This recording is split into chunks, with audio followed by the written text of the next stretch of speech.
Tonight, I'm in London for the latest trial of Tommy Robinson. It's not looking good. It's January 22nd, and this is the Ezra Levant Show. Shame on you, you censorious thug.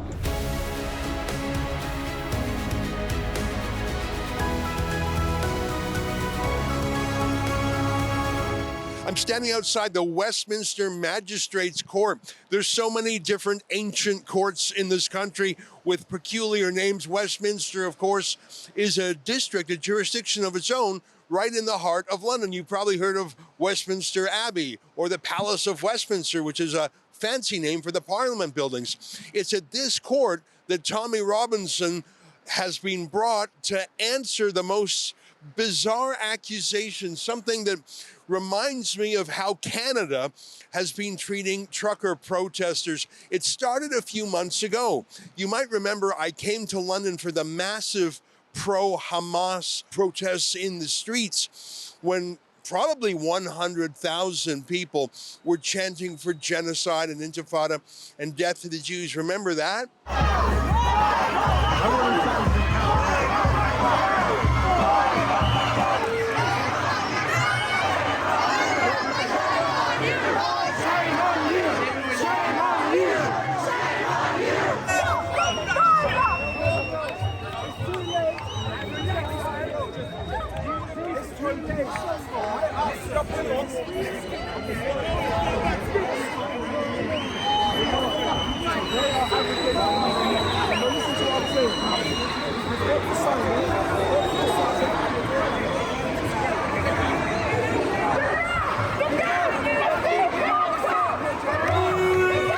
Well, after weeks and weeks of that, the pro-Jewish side had a march of their own. They called it a march against anti-Semitism. It wasn't particularly a march for Israel. It was just a march against all the anti-Semitic hate that had been rolling through the streets of the city. I saw estimates of up to 50,000 people. That may have been a little bit liberal a number, but it was a counterpoint to the Hamas hate that was on the streets of London. I went there because I was curious about it, and I did some reports. Do you remember that? So you're worried about anti-Semitism. Your kids are in college. They're worried. It's a tough time. They're outnumbered. You agree with me that some of these places are anti-Semitic endemically, but you're not against pumping the brakes on unvetted anti-Semitic immigration. Truth will win through in the end. Don't you see that you're supporting the monster that's destroying you? Truth will win through in the end. No, it won't. Do you think Pakistan or Syria or Afghanistan are suddenly going to become philo-Semitic? Truth will win through in the end. I'd love your view. Please do. It's not just a case, the issue isn't just immigration. I know. It's also adopting British values. Excellent, yes. It's not happening. Right. They're not adopting British values. They're not being taught British values. I think you're confusing many different things. I think there's nothing wrong with understanding the importance of immigration, of understanding the importance of bringing people and helping people who want to come from other countries to be part of this wonderful country. Do you think we should put the brakes on Muslim immigration? No, absolutely not. No, I absolutely not. The problem is not Muslims. The problem is right-wing, nasty, fascist Muslim fundamentalists. The real problem is anti-Semitism in the Muslim community. Anti-Semitism is not compatible with Western values. And that's the problem, not the fact that people are coming here, because there are wonderful people who come here as well. You think Islamophobia is a problem in the UK? I can't comment. I'm not a Muslim myself. I believe so because of the statistics.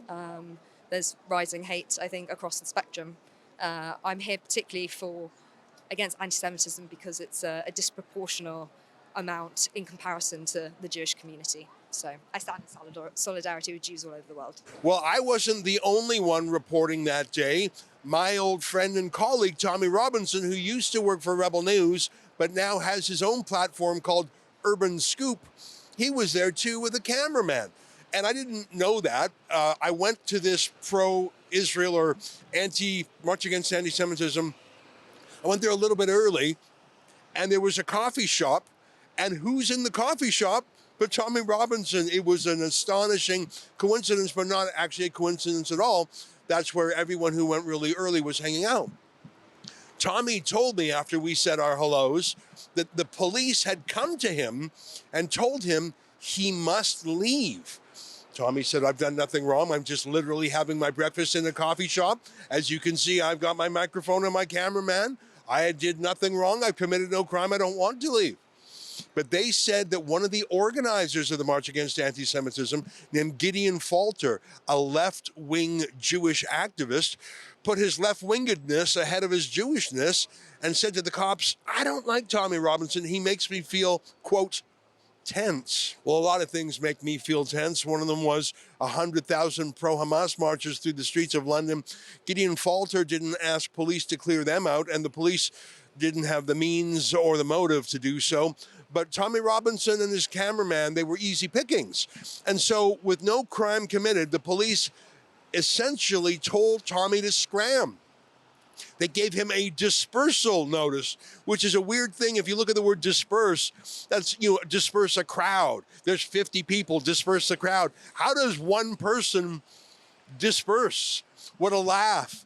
But Tommy said, no, I'm here as a working journalist and my civil rights are protected. Well, the cops weren't having any of that.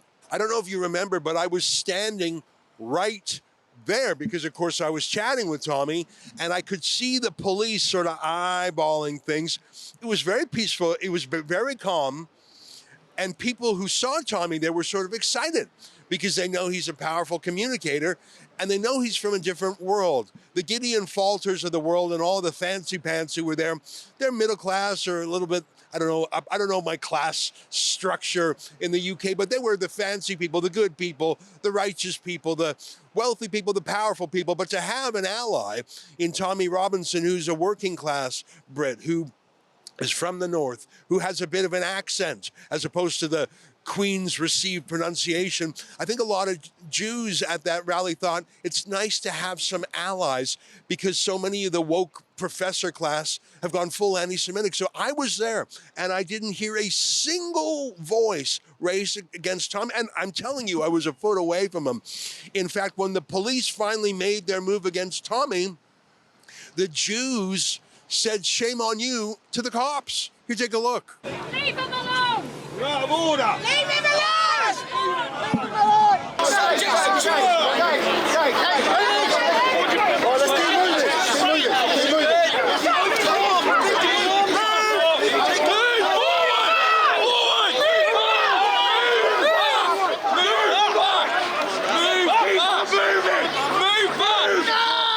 Move out of the way! You'll be arrested! The police! Just move out of the way! Please just move out of the way! I'm asking very nice! Just keep on moving! Keep moving! Well, saying shame on you to the police doesn't really work because I don't think they have shame in 2023, 2024, at least not Sadiq Khan's DEI, Diversity, Equity, and Inclusion, Metropolitan Police. Incredibly, they sent 30 cops, they pepper sprayed them, they handcuffed him, they took him to jail, and they released him saying he's not allowed back in the city of London, not just for that hour or that day, but he's just not allowed back. The capital city. Tommy went to court and got a slight variation on that bail. He's allowed to come to the city of London to meet with his lawyers and to go to court. Thanks very much for that. And if a particular policeman named Officer Shaw, who happens to be Muslim, approves of where Tommy goes.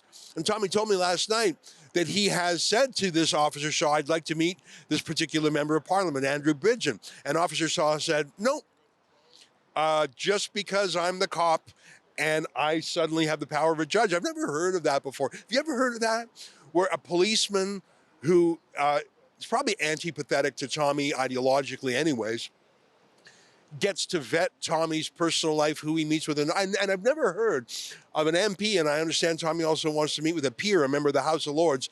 I didn't know that just some cop on the street, some beat cop who may or may not have a grudge against Tommy, has the power to deny two sitting members of parliament, an MP and a member of the House of Lords, the right to meet with a citizen. That's quite incredible. I'm learning so much about the cradle of democracy, the mother of all parliaments. I'm learning so much about civil liberties here in the United Kingdom. It's incredible that all this started because some left-wing Jew had a vendetta against Tommy and told the cops, arrest him. And so they did. I just think that is a terrifying thing, worse even than what we see in Canada these days, and that's quite something.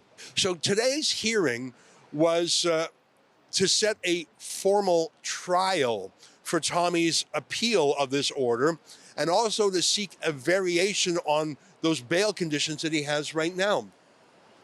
But the first matter was, in British court, it's a legal custom where the accused stands up, says their name, says their date of birth, says their profession or occupation, and says their home address. But about that last part, Tommy Robinson has received 12 death threats from the police.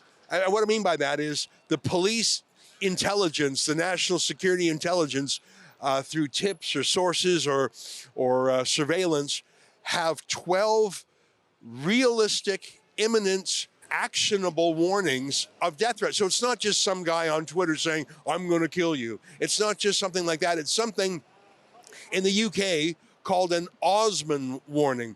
And it was a case where the police had a warning about a death threat, but didn't do anything. So now there's this illegal custom in the UK. If the police know there's a real death threat about you, they have to hand deliver the details to you at your home. Imagine how terrifying that would be. You're at your house and a cop knocks on your door and they hand you a paper saying, here are the details of a realistic death threat against you. You can't say we didn't tell you. Oh, and by the way, in the UK, you're not allowed to get a firearm to defend yourself.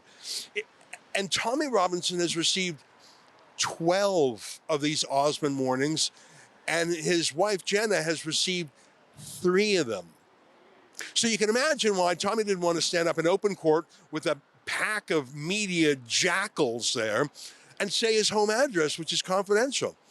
And so Tommy's lawyer, a senior King's counsel, said, Your Honor, the court knows the address, the police know the address, Tommy's not hiding it. Everyone who needs to know knows. We just don't want it said in public because there were a grand total of 15 death threats against Tommy and his family, according to the police. And the judge said, let's think about it. Hey, journalists, do any of you have a comment? She says that. And one jackal with the Evening Standard stood up and went on how it's his right to publish Tommy's home address. And Tommy talks about, openness of justice. I want to publish Tommy's home address. I swear to God, he stood up and must have talked for 5 minutes about his right to be able to tell the country where Tommy's wife and kids live. I swear to God that happened. Tommy's case, he stood up and said that, this is an exceptional case. I mean, I don't believe that there'd be a single other Brit who has had 15 warnings to him and his wife. I mean, I can't even imagine that. And the judge ruled in favor of disclosing. Looks like Tommy's coming out right now. Let's see what he has to say. The Evening Standard, is he still in here? Has he come out yet? The report from the Evening Standard argued that I have to give my address. The judge ruled that I had to read my address out in open court, at which point I read out no fixed abode. But I just still can't believe that they've done that. Let me read you this. For everyone who witnessed what happened on that day, yeah? Let me just read you, because we only got served the evidence last night. So let me read you the police's statement. Why is that not turning? Police's statement. Given the large numbers of people trying to breach the police cordon around us and Tommy trying to break away, I was concerned that he would flee and escape lawful custody. I drew my capped up irritant spray and sprayed at his face. Now, anyone who watched that, yeah, that is the justification for CS gas in my eyes, was that I was going to break away from lawful custody. I had 30 fucking police officers around me, 30, yeah? I was handcuffed. What are they talking about? They also say in here, I threw my arms out, knocking their cuffs off. Everything they say, I'm going to put together a clip-by-clip frame of what they say. It's just blatant lies. The problem is, well, who's the mainstream journalist here? You. All they will do is report what the police say. So the headline will say, Tommy Robinson threatened police officer with violence. That's what they'll say, yeah? Luckily, other people are here, luckily Ezra's here, luckily there are other reporters here that will actually report what actually happened, what we saw on the video and what went on. I still can't believe that they've tried to get my address. And as I said, I was removed from a rally because the organiser said it might make him feel tense. How do they think my family will feel if their address is pumped all over the country tonight? Which is what they just tried to do. I still can't believe they tried. I still cannot believe they've just tried to do that. But the statements are lies. I've pled not guilty on 5 different counts. The actual dispersal order was unlawful. If you read the conditions, they can't give it to someone who's at work. I was at work. I have a contract to be at work. I had a cameraman with me who was paid to be at work. I was there to report. I just think that the entirety of this it isn't about me being on trial. I just think it's the public should be made aware of the police state we live in. The judge has just given... My trial date is St George's Day. How about that, yeah? So I'm on trial on St George's Day. But the date, I'm now banned for another 3 months. I'm now not allowed. So I have a meeting now with someone who I'm doing a podcast with. I have to leave London. I have to leave London instantly or I go to jail. So I just find the whole thing remarkable. I find it remarkable that no other journalists or no other commentators from the mainstream or no other journalists, say there's journalists here, actually give a shit that someone doesn't commit a crime, gets assaulted by the police, gets attacked by the police, and then gets their rights and freedoms taken away. It's outrageous. What? So we have a situation, you've got all these Islamists that have been driving through Finchley, for example, calling to rape Jewish girls and all that. They can come to London, they haven't got a bail, you haven't hurt anyone, and you've got a bail, you can't come to London. How ridiculous is that? These groups are continuously calling for rallies, holding rallies, flying terrorist flags. None of them have been given conditions banning them from inside the M25. Yeah. What becomes apparent is, so I've organised a rally on Saturday in Telford. What this is about is inside the M25, they have such a Islamic extremist problem that rather than deal with that problem, the one person they think might cause an opposition to it or might highlight it, they've banned me. So they took my rights away. But that may be London today, but that will just move to other cities. When they've done this, my actual King's Council said, if they're banning you from inside the M25, what's to stop them picking other cities with these conditions? He said nothing. I don't understand that the March Against Anti-Semitism was a one-day thing. It was a particular activist, Gideon Falter, who said he was tense. But that's over. What's the theory behind banning you for 5 months? What are they saying? I don't get it. They don't say anything because I asked for permission to bring my children in for the Christmas lights. Now reverse the situation. A Muslim being banned from inside the M25 who then has a religious festival, a religious thing, and they're not letting him in for. That's what they said to me, no. I asked, am I allowed to go watch Luton play in London? No. I'm not allowed, am I allowed to go shopping in London? No. I asked what the relevance is. I know what the relevance is. The relevance is they saw that on Armistice Day, men come together. They were so fearful that men will come together. They have allowed Islamic radicals to take over this capital city week in, week out, and they fear a resistance to it. The one person they think might bring that resistance is myself. So their idea is, we don't care, we'll abuse legal laws, we'll abuse our powers, and we'll ban him. And then for them, that solves, they don't mind letting Hamas take control of the city. They don't mind them climbing up memorials, desecrating memorials, because there's no opposition to them. So the police don't come under attack. So the police are quite happy, let them do it, we'll stand back, let them run amok, let them terrorise Jews, let them terrorise whoever they want. Yeah, that's how they do it. And you hear the police officers when they get asked in the street, there's not enough of us. There's not enough of us. We know there's not enough of you. But when they saw on Armistice Day that British men were willing to come out in the streets, I think that would have worried them, and I think they just thought, whatever it takes now, get rid of him. So that's what they've done so far. It's going to be by the time trial comes 6 months. I don't think I should agree to those conditions. I currently have. I don't think there should be no police or government that should be able to ban a journalist from any city if they haven't broke a law. Yeah, I haven't been convicted of anything. We all know I didn't break a law. I was sitting having a breakfast. With everyone's watched what's gone on here. They should not be able to limit my freedom of the press, my freedom of assembly, my freedom of movement has been taken away from me so far for 3 months, and it's going to be another 3 months. I was shocked by the Evening Standard going on for about 5 minutes about why they should be able to publish your home address, which has got nothing to do with the case at hand.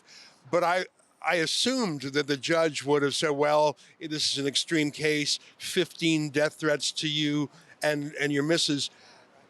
But the judge didn't. The judge demanded that you give your home address there. I was stunned by that. What have you had any support from any press organization? Or I mean, it was incredible that it was a journalist stabbing you, not even the prosecutor. Is there what's going on? I just have never seen anything like that. Journalists wanting my address to be given out, which is purposely trying to endanger my family. There's no news value to it. There's no need for it. And the point the judge made, she's got my address. I wrote it down. I handed it to her. Here's my address. Yeah. But the argument was they want it read out in open court so then the media can run it. So then when they run it, it brings danger to my family. They know that. They know exactly what they're doing. They know exactly what they're doing. I shouldn't be in court A. I shouldn't have been banned from London for 5 months. And they're not just happy with that. They then want to bring endangerment to my family. That's it. They spent almost as much time trying to get your address as they did on the substance of the hearing. Yeah, and unfortunately, this now goes to trial April 22nd and the April 23rd. It goes to trial, and unfortunately, with the media, what the media will report is the police allegations. Now, do you know in the last trial, when I was here last time, the police officers' evidence was that the crowd was shouting "Shame on you" at me. You know, you was there that day. I was right there. When the police started taking me away, the crowd turned on the police shouting "Shame on you." They totally changed the context, said that they needed to remove me because the crowd were angry with me. It's like, but it doesn't matter because unless people watch what happened, the media will tell the story. So the media will come here today. The media aren't going to report any argument. What you've reported about the threats to about trying to expose my address and trying to endanger my family, no mainstream media will even talk about that. They'll just run Stephen Lennon and give an address if they can. But yeah, I find the whole thing remarkable. I find it remarkable that no mainstream commentators, no TV news have even focused on the fact that I'm banned from London. I shouldn't be banned from London. There should be no powers given to any police force or government to ban a journalist from entering anywhere. Do you know why I have to ask permission? This is the insane piece.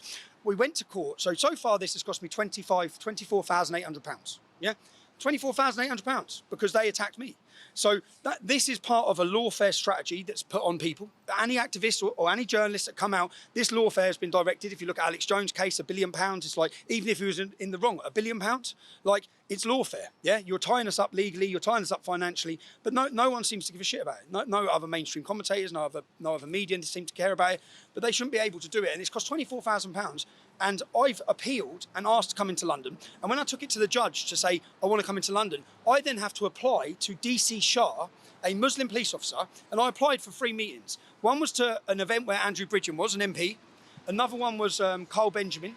So 3 different things. He just said no. He just said no. So then I come back to court again at extra costs. And what the judge said is every time you want to try and come into London, you can come back before me. What, for £4,800? For £4,800 each day?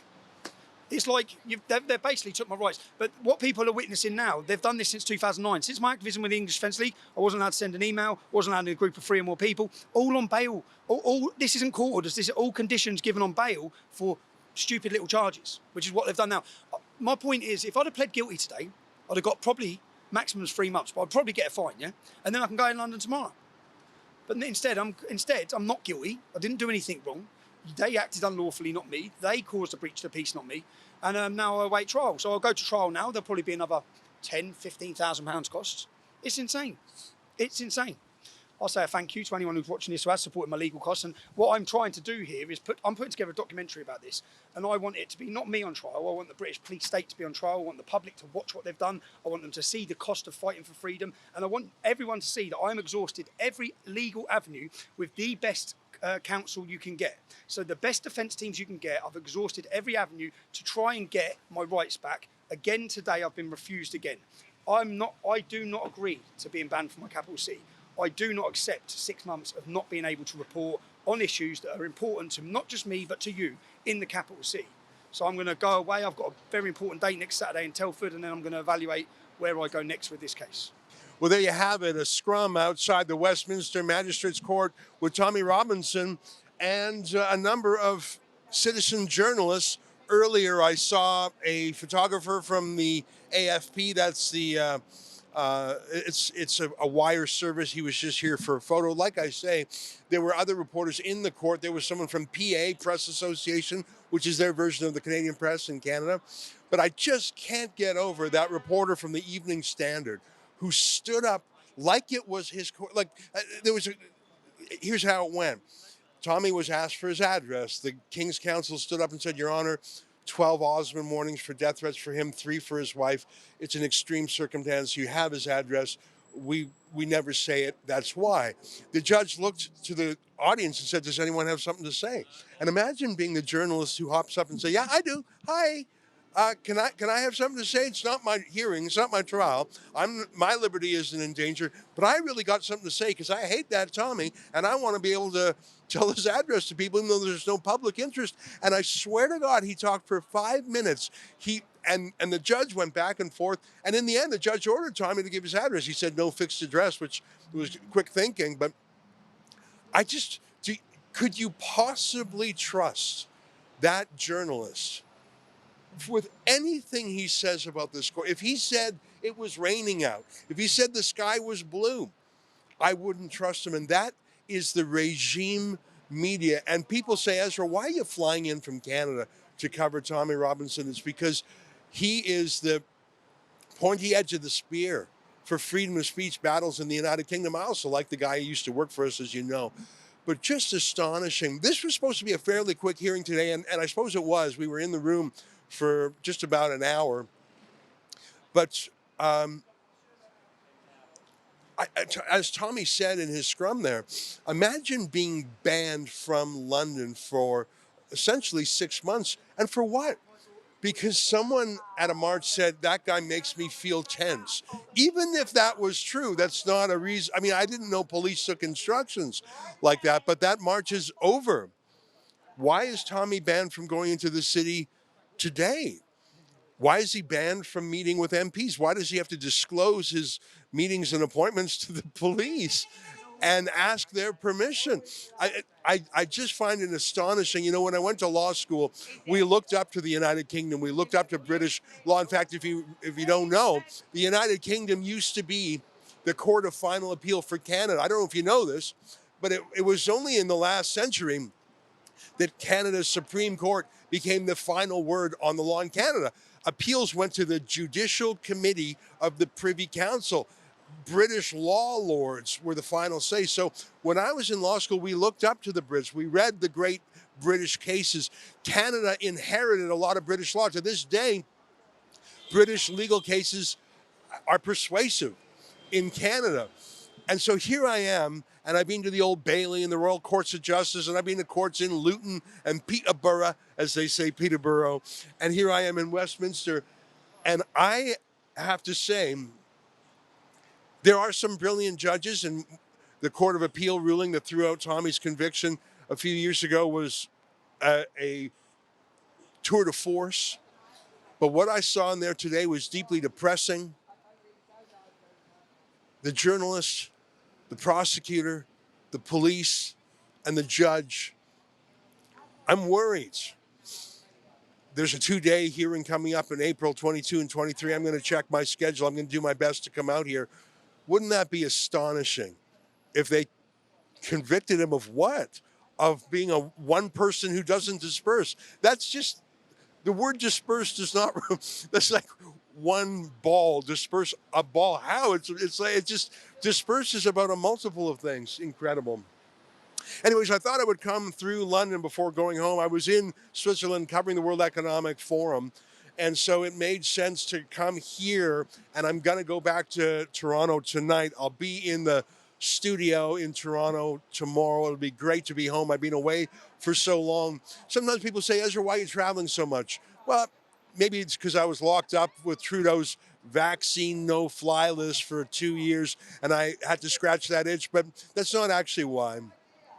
I travel because I see in other countries the seeds of things that are growing in Canada as well. I see in Davos at the World Economic Forum, the globalists, the socialists, the authoritarians, the censors, the oligarchs who want to rule us in Canada, where the ideas come from. I see here in London the censorship culture take root. And I think they're further down the road in the UK than we are in Canada. I see that in Ireland. I've never really visited Ireland before, but I'm deeply worried about censorship there. I see the mass immigration. We have 10,000 people marching in Canada, maybe 20,000. They've got 100,000 in London. I see our future. I feel like going to London is a time machine. When I go to London, it's like I'm traveling into the future 5 years if we don't fix our problems. What happens if we don't stop mass immigration of illiberal people who don't believe in pluralism, separation of mosque and state, peaceful solutions to problems, equality of men and women? What happens if we don't stop the censorship culture? I will go back home to Canada tonight, and I will bring with me a warning of how police can simply arrest a man on the street because his political opponent orders it. And then he must seek police permission for any meeting. And I'll also tell the story about woke judges who work in concert with activist journalists to smear anyone who stands up for freedom. That's why I'm in London. For all of us at Rebel News, whether it's in London, Davos, Toronto, or elsewhere, to you at home, on behalf of us, to you, good night, and keep fighting for freedom.